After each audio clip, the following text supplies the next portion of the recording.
तीळ गुळ शेंगदाण्याची पापडी केलेली। मकर संक्रांतीला गुळ आणि तूप मी वितळायला ठेवलेला आहे। आणि काही नाही, तीळ छान स्वच्छ धुवून भाजून घ्यायची आणि शेंगदाणे पण थोडे भाजून घ्यायचे। तीळ 2 वाटी तर शेंगदाणे 1 वाटी घ्यायची।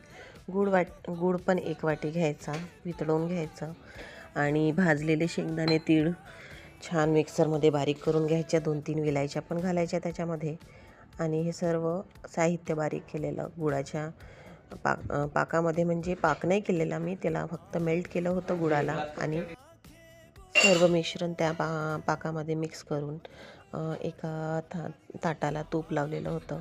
त्या ताटामध्ये सगळं मिश्रण छान असं थापून घ्यायचं पापडीसाठी। आणि गरम असतानाच त्याला थोड्याशा चाकूनी भेगा पाडून घ्यायच्या, म्हणजे तुमची पापडी छान निघते। मी तसंच केलं, छान दाबून थापून छान मिश्रण फिक्स करायचं ताटामध्ये। आणि अशा पद्धतीने वड्या करून घ्यायच्या। मी तुम्हाला गरम असतानाच वडी काढून दाखवली, म्हणून थोडीशी थंड झाल्यावर अगदी छान अशा चौरस वड्या पडतात। तुम्ही करून बघा, खूप छान लागते। आणि तीळ संक्रांतीला हे नक्की करून बघा। माझी रेसिपी आवडली असेल तर माझ्या चॅनलला लाईक अँड सबस्क्राईब करा। थँक्यू। मकर संक्रांतीच्या हार्दिक शुभेच्छा।